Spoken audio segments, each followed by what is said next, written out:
መጽሐፈ ኢዮብ ምዕራፍ 33 አሁን ግን ኢዮብ ሆይ ንግግሬን ስማ፣ የምለውንም ሁሉ አድምጥ። እንግዲህ አፌን ከፍታለሁ፣ አንደበቴም ይናገራል። ቃሌ ከቅን ልብ ይወጣል፣ ከንፈሬም የማውቀውን በትክክል ይናገራል።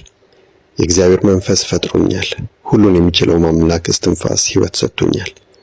የምትችል ከሆነ መልስልኝ፣ ተዘጋጅተህም በፊቴ ቁም። በእግዚአብሔር ፊት እኔም እንዳንተው ነኝ፣ የተፈጠርሁትም ደግሞ ካፈር ነው።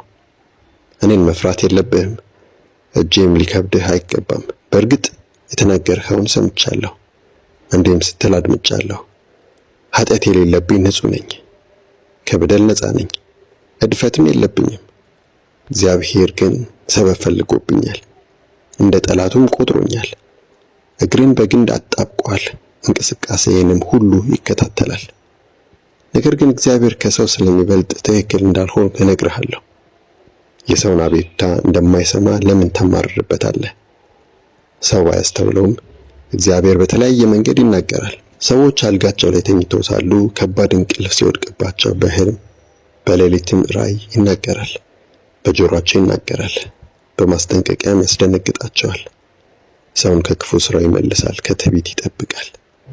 ነፍሱን ከጉድጓድ ሕይወቱንም ከሰይፍ ጥፋት ያድናል። ደግሞም ሰው ታሞ በአልጋው ላይ ሳለ በአጥንቱ የዘወትር ስቃይ ይገስጸዋል። ያኔም ሕይወቱ መብልን ትጠላለች፣ ነፍሱም ምርጥ ምግብን ትጸየፋለች። እንዳልነበረ ሆኖ ሥጋው ይመነምናል፣ ተሸፍኖ የነበረው አጥንቱም ገጦ ይወጣል። ነፍሱ ወደ ጉድጓድ ሕይወቱም ወደ ሙት መልእክተኞች ትቀርባለች።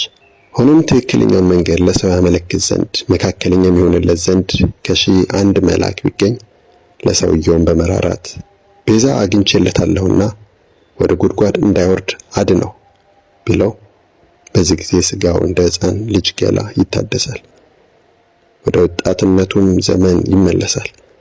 ወደ እግዚአብሔር ይጸልያል፣ ሞገስም ያገኛል። የእግዚአብሔርን ፊት ያያል፣ ሐሴትም ያደርጋል። እግዚአብሔር ወደ ጽድቅ ቦታው ይመልሰዋል። ከዚያም ወደ ሰዎች መጥቶ እንዲህ ይላል፣ ኃጢአትን ሰርቻለሁ፣ ትክክል የሆነውን አጣምሜያለሁ፣ ነገር ግን የእጄን አላገኘውም። ነፍሴ ወደ ጉድጓድ እንዳትወርድ ታድጓታል፣ በሕይወትም ሆኜ ብርሃን አያለሁ። እግዚአብሔር ይህን ሁሉ 2-3 ጊዜ ለሰው ያደርጋል። ይኸውም የሕይወት ብርሃን ይበራለት ዘንድ ነፍሱን ከጉድጓድ ለመመለስ ነው። ኢዮብ ሆይ ልብ ብለህ ስማኝ፣ እኔ ልናገር፣ አንተ ዝም በል። የምትለው ካለህ መልስ ስጠኝ፣ ትክክለኛነትህን ማወቅ እፈልጋለሁና ተናገር። አለበለዚያ ዝም ብለህ ስማኝ፣ እኔም ጥበብን አስተምርሃለሁ።